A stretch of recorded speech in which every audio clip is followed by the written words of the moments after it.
Right.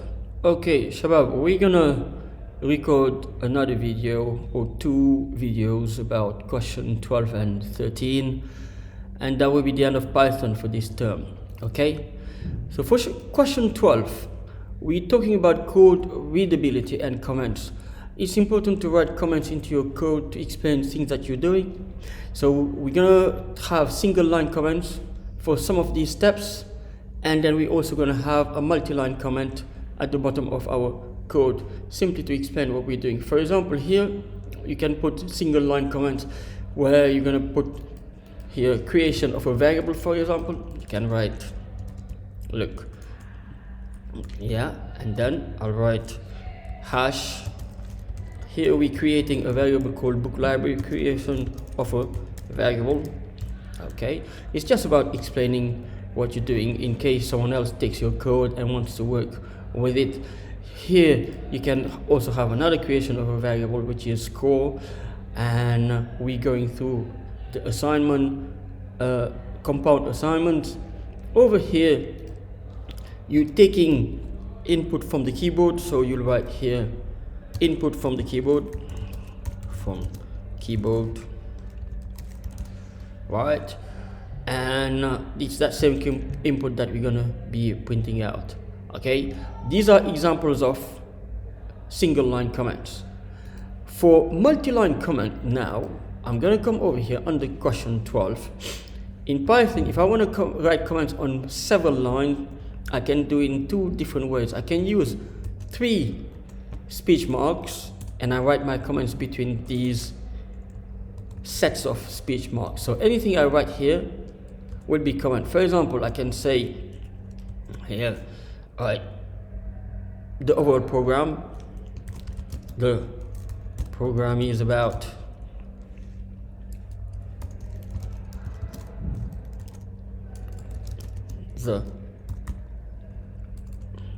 for a library system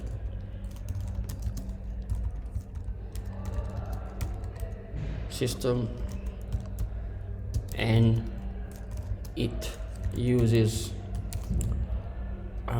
say numeric literals. You don't have to write comments exactly like mine. You can just write your understanding of the code, so single line new literals. Okay, but it also uses and arithmetic operators,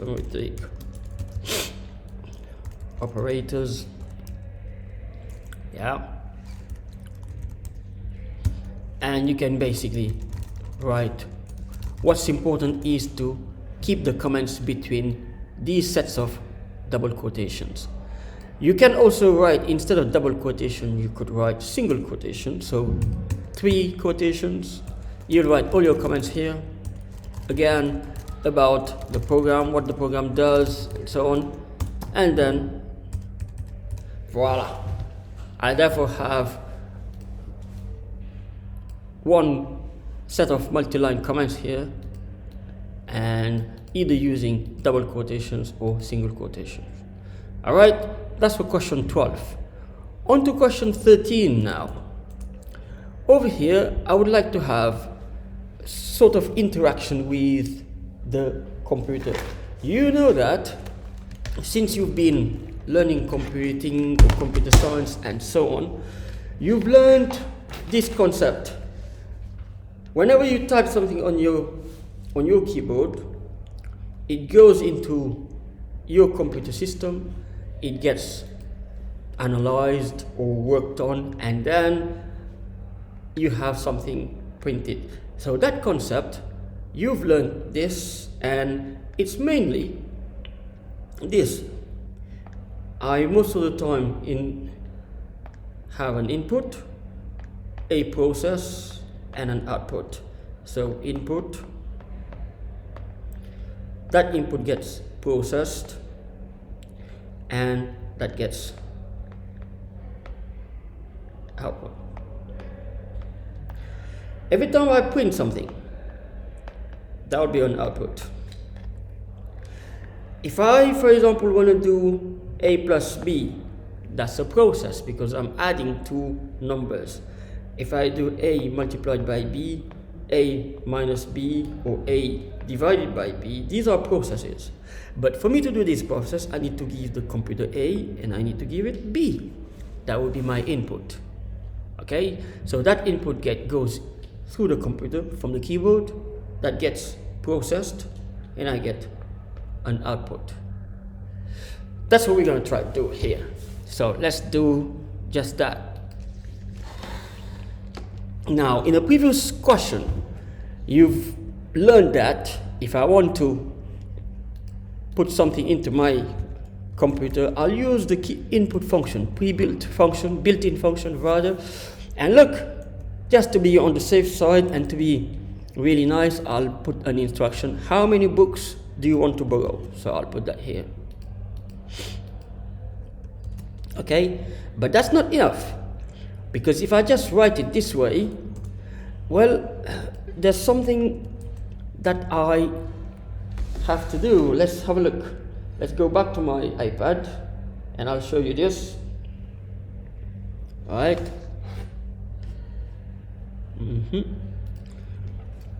So when I do type A on my keyboard, what really happens is the computer goes into memory. It takes a memory location, and whatever I type, it's going to put it there. But then it's got to give it a label. Alright? In my case here, look, it's asking me for the number of books I want to borrow. I'll just call this books to borrow equals. Now this way, what really happens is the computer is going to go into memory and say I want to borrow 3 books. Alright, whatever I tap into the keyboard, the computer will go into memory and will therefore type like this, yeah, 3 in memory, and it's going to label it books underscore to borrow. This is essentially what's going on, but it's because I gave that number, I gave it a sort of name, a label, which is books to borrow. Okay, so we're going to continue. I've now done this books to borrow. Then I need to print as an output. I would like to print, you have borrowed certain number of books, X books, and the remaining in the library. So I'll do a print, and inside I'll say you have borrowed. Now the X and the Y, I have to replace it with something. So I have to replace X with the number of books I've borrowed. So I'll put here books to borrow. Right? Then I'll go on to Y. Now for Y, I need to replace Y with the number of books that are remaining in my library, because I'll therefore do a simple subtraction. So let's quickly do this. Yeah, so over here, right, now over here I should be able to do, let's say, books in the library minus books to borrow. So books in the library. You see how easy this is, because I'm using autocomplete, minus books to borrow. So let's run this first and see what we're gonna have. So my code starts, enter your name, Salif, my ID, number of books to borrow, let's say 45. I get an error. Now look at the error here. It's on line 84, so this line, and on this line the computer seems to be unhappy because it says unsupported operand types for minus, and it says integer and str for string. what's really happening is this. When I type something on the keyboard in Python, even if I type a number, Python thinks that it's a piece of text that I have typed.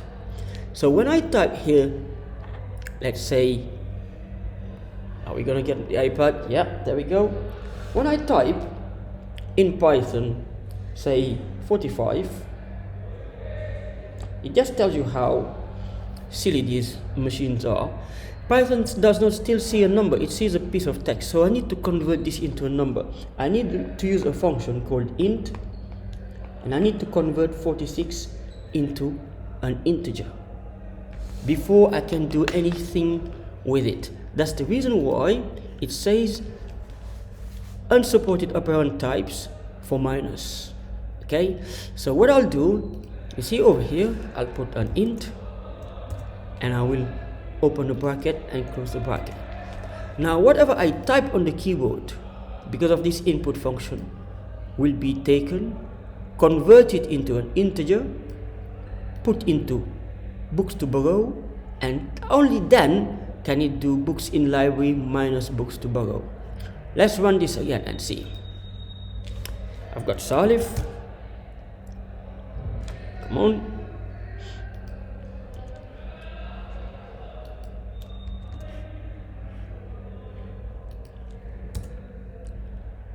Then, oh, right, let's stop this and run it again. Okay, let's run it again. So Salif ID books to borrow, I want to borrow 56 books, and there we go, remaining 59. So now my program works. It's important that you understand this concept that comes from math, which you've already done, arithmetic in math. So when you, okay, there we go. Oh, right. Whenever you type or write this, let's say A plus B, so you've got two things. A and B are called the operands, and plus is called the operator. The operands are what the operation is going to be acting on, what the operator will be acting on. So these two, they have to be on the same type, in this case integer, then you can add them together. But you cannot add an integer and a string, which is what we were trying to do before. Okay? Right. We're coming to the end of our assignment. You've got now 13 questions answered, and the last thing you will have to do is get to say your assignment, take a screenshot of each of these questions you've done. You've worked very hard, so you're going to take a screenshot of these questions and put them into your assignment. Don't forget to take the output, it's important, so we know that your code works. So that's question 13. You're going to do the same for question 12, that's the comments, and question 11 we already did. Okay, well done, and thanks for watching.